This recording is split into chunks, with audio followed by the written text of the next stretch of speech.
حضور میری تو ساری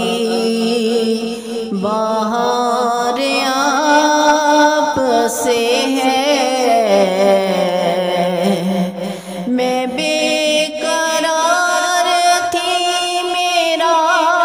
قرار آپ سے ہے، حضور میری تو ساری۔ اللہم صلی علی محمد وعلی آل محمد۔ ناظرین کرام، تجوید القرآن کورس کی نئی ویڈیو کو لے کر آپ ناظرین کی خدمت میں حاضر ہوں، اور آپ سب کی تہہ دل سے شکر گزار بھی ہوں کہ آپ اس سلسلے کو پسند فرما رہے ہیں اور باقاعدگی سے دیکھ رہے ہیں اور سیکھ رہے ہیں۔ اس کے ساتھ ساتھ آپ ناظرین میں سے کچھ لوگوں نے یہ تجویز بھی دی کہ آپ قرآن پاک کی تجوید کے ساتھ ساتھ ہمیں کچھ قرآن پاک کے آداب اور فضائل کے بارے میں بھی رہنمائی فرما دیا کریں۔ تو اس پر یہ کہ انشاءاللہ عز و جل میں پوری کوشش کروں گی کہ روزانہ کی بنیاد پر قرآن پاک کے آداب میں سے کوئی نہ کوئی نقطہ آپ سب کی نظر کر دیا کروں۔ جیسا کہ بخاری شریف کی حدیث مبارکہ میں بھی ہے کہ تم میں سے بہتر وہ جو قرآن پاک سیکھے اور دوسروں کو سکھائے۔ اس میں دو پوائنٹ نکلتے ہیں، جیسا کہ پہلا پوائنٹ یہ نکلتا ہے کہ تم میں سے بہتر وہ کہ قرآن پاک سیکھے۔ تو یہاں پہ ہمیں یہ بات ذہن میں رکھنا چاہیے کہ اللہ تبارک و تعالیٰ کے پیارے حبیب صلی اللہ تعالیٰ علیہ وآلہ وسلم نے فرمایا کہ وہ شخص سب سے بہتر ہے جو قرآن پاک کو سیکھتا ہے۔ اکثریت میں دیکھا گیا ہے کہ ہم قرآن پاک صرف ناظرہ پڑھ کر یہ سمجھتے ہیں کہ ہم نے قرآن پاک پر عبور حاصل کر لیا ہے اور کسی کو بھی سناتے نہیں، جس کی وجہ سے بجائے ہم ثواب کے قرآن پاک کا حق نہ ادا کرنے کی وجہ سے گناہ گار ہو جاتے ہیں۔ اکثریت میں دیکھا گیا ہے کہ جب کہا جاتا ہے میری ماؤں بہنوں سے قرآن پاک کسی کو سنایا کریں یا مدرسے میں آیا کریں قرآن پاک پڑھنے کے لیے، تو ان کا جواب یہ ہوتا ہے کہ ہم تو قرآن پاک پڑھے ہوئے ہیں، یا میں تو گھر میں ہی پڑھ لیتی ہوں، میں تو روزانہ کے اتنے سپارے پڑھتی ہوں۔ تو یہاں پر میں یہ نقطہ آپ سب کو بتا دوں کہ جب تک ہم کسی ماہر قاریہ یا عالمہ کو قرآن پاک نہ سنا لیں، ہماری کئی ایسی غلطیاں ہوتی ہیں جن کا ہمیں علم بھی نہیں ہوتا، اور تمام عمر ہم غلط ہی پڑھتے رہتے ہیں۔ جیسا کہ مجہول قرآن پاک کا پڑھنا، پہلے دور میں چونکہ اکثر اوقات ہماری مائیں بہنیں گھر میں ہی کسی نانی یا دادی سے قرآن پاک پڑھ لیا کرتی تھی اور کسی قاری کی خدمت نہیں لیا کرتی تھی، تو اکثریت میں وہ قرآن پاک مجہول ہی پڑھتی ہیں اور اسی کو متواتر برقرار رکھے ہوئے ہیں، جبکہ یہ قرآن پاک کا طریقہ غلط ہے۔ قرآن پاک کو ہمیشہ معروف طریقہ سے ہی پڑھنا درست ہے، ورنہ اس کے معنی کو غلط کر دیتا ہے۔ جیسا کہ مثال کے طور پر میں آپ کے سامنے ایک لفظ پڑھوں، الحمد۔ اب یہاں پہ اگر آپ دیکھیں تو الحمد کے اوپر جزم ہے، یعنی جب آپ نے پڑھا الحمد تو آپ نے لام کے اوپر جزم پڑھی، اور لفظ ہجے کیے تو اس طرح سے پڑھا، اس طرح سے بنا الف زبر لام ال، ہا زبر میم ہم، دال پیش دو، الحمد۔ اور اگر ہم اپنی نانی یا دادی سے پڑھیں گے تو وہ ہمیں پڑھائے گی الحمد۔ الحمد پڑھنے سے مجہول ہو جائے گا، کیونکہ آپ نے اس کے اوپر شد پیدا کر دی۔ جب آپ نے ال پڑھا تو آپ نے جزم پیدا کی،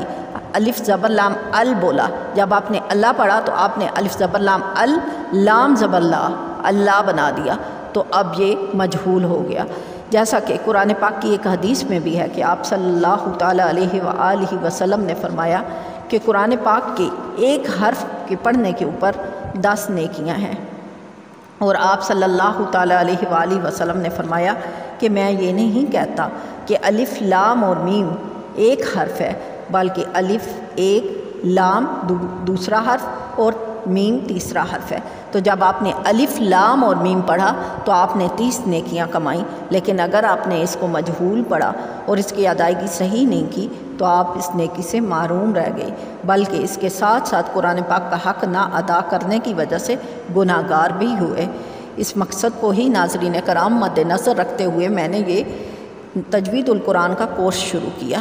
اللہ تبارک و تعالیٰ کا اس کے اوپر میں انتہا درجے سے شکر ادا کرتی ہوں کہ اللہ تبارک و تعالیٰ نے مجھ ناچیز کو اس کام کے لیے چنا، اور میں نے آپ تمام ناظرین کے لیے اس پلیٹ فارم کو استعمال کرتے ہوئے تجوید القرآن کا کورس مرتب کیا، تاکہ وہ لوگ جو مدارس میں جا کر تعلیم حاصل نہیں کر سکتے گھر بیٹھے اس کورس سے استفادہ حاصل کر سکیں۔ اس کے ساتھ ساتھ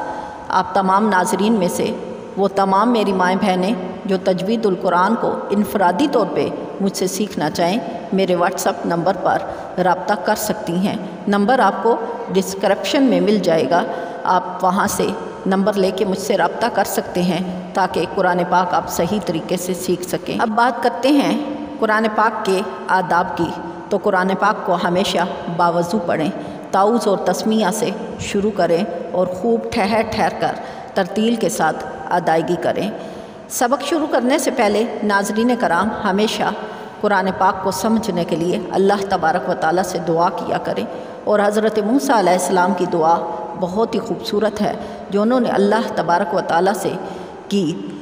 ربی شرح لی صدری ویسر لی امری واحلل عقدۃ من لسانی یفقہوا قولی، ربی زدنی علما ربی زدنی علما ربی زدنی علما، اللہم فقہنا فی الدین اللہم فقہنا فی الدین اللہم فقہنا فی الدین۔ پھر تعوذ اور تسمیہ پڑھ کے قرآن پاک کو شروع کریں۔ آئیے بڑھتے ہیں اپنے سبق کی طرف، اللہ تبارک و تعالی ہمیں عمل کی توفیق عطا فرمائے۔ اعوذ باللہ من الشیطان الرجیم، بسم اللہ الرحمن الرحیم۔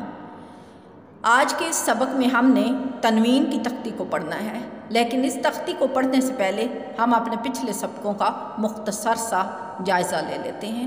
ہم نے اس سے پہلے حروف مفردات کو پڑھا کہ مفردات کس تختی کو کہتے ہیں، حروف حلقی کے بارے میں ہم نے تعریف بیان کی کہ جو الفاظ حلق سے ادا ہوتے ہیں انہیں حروف حلقی کہا جاتا ہے۔ آج ہم نے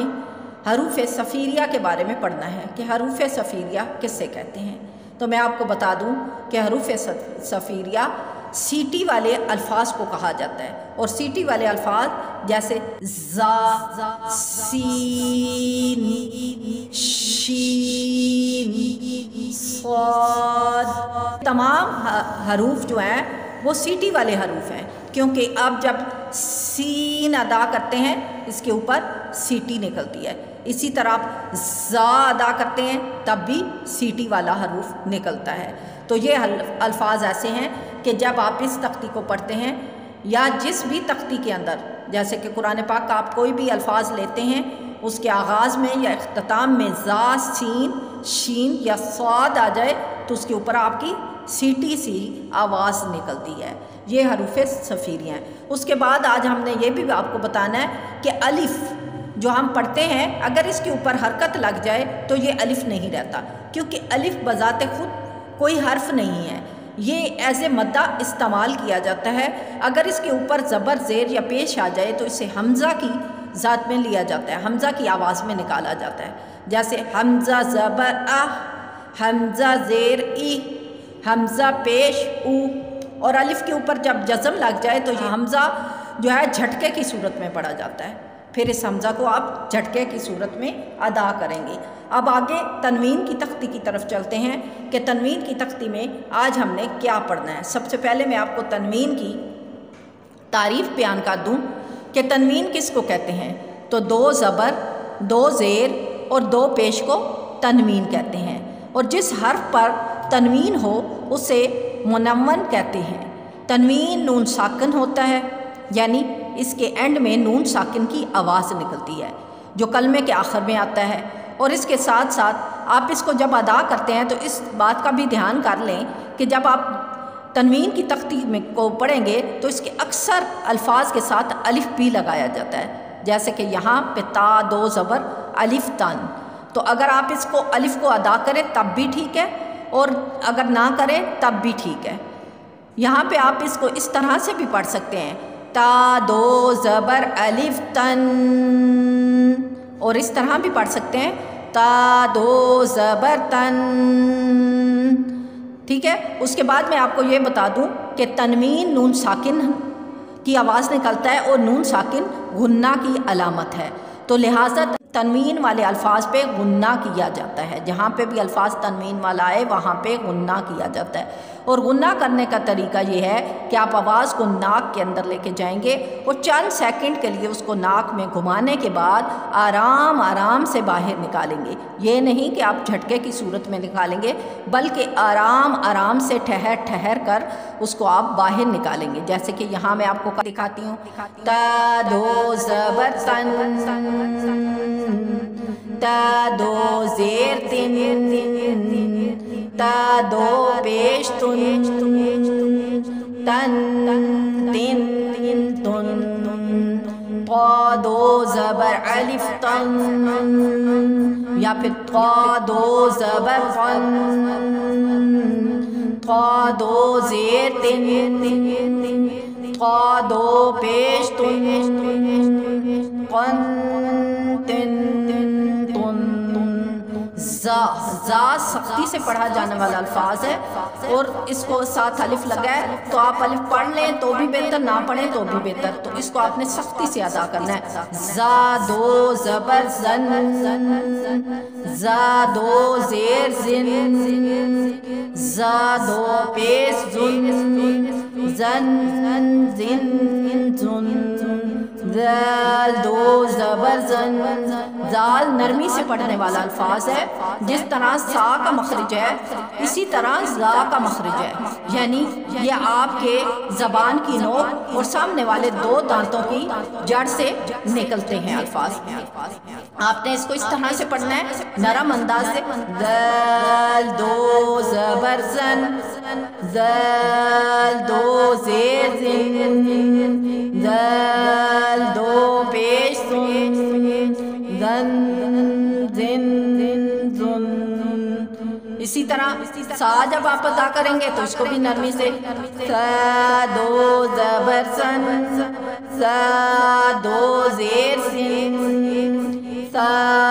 دو پیش سن، سن سن سن۔ اس کی برعکس جب آپ سین کو ادا کریں گے آپ سختی سے ادا کریں گے، سین دو زبر سن، سین دو زیر سن، سین دو پیش سن۔ اب چونکہ سین جو ہے وہ حروف صفیریہ میں سے ہے، یعنی سیٹی والا الفاظ ہے، تو آپ اس کے سٹارٹ میں سین کریں گے، سین سیٹی والی الفاظ نکلا، سین دو زبر سن، سین دو زیر سن، سین دو پیش سن۔ اسی طرح صاد جو ہے وہ پر پڑھنے والا ہے، حروف مستعلیہ میں سے ہے۔ حروف مستعلیہ کی تاریخ میں آپ کو پہلی تختی میں بتا چکی ہوں، اگر آپ نے وہ ویڈیو نہیں دیکھی تو آپ وہ ویڈیو دیکھیں تو آپ کو پتہ چلے گا کہ حروف مستعلیہ میں سے صاد ہے اور صاد کو پر پڑھا جاتا ہے، صاد دو زبر سن، صاد دو زیر سن، صاد دو پیش سن، سن سن سن۔ اسی طرح سے داد جو ہے یہ بھی حروف مستعلیہ میں سے ہے، آپ اس کو بھی پورا انداز سے پڑھیں گے۔ آج کی اس تختی میں ہم نے آپ کو تنوین کے بارے میں مختصر سی پریکٹس کروائی، آپ نے اس کو خوب اچھی طرح سے پڑھنا ہے۔ بار بار جب آپ پڑھیں گے تو انشاءاللہ عز و جل آپ اچھے طریقے سے پڑھ جائیں گے۔ اس کے ساتھ آپ تمام ناظرین سے یہ گزارش ہے کہ اس ویڈیو کو بار بار دیکھیں تاکہ اچھے طریقے سے آپ کو سبق کا پتہ چل جائے، آپ اچھے طریقے سے اس کو پڑھ لیں، اور جب اس کو پڑھ لیں تو دوسرے لوگوں تک ضرور شیئر کیجیے گا۔ اللہ تبارک و تعالیٰ آپ کو اور ہم سب کو عمل کرنے کی توفیق عطا فرمائے۔ صلی اللہ علیہ وآلہ وسلم۔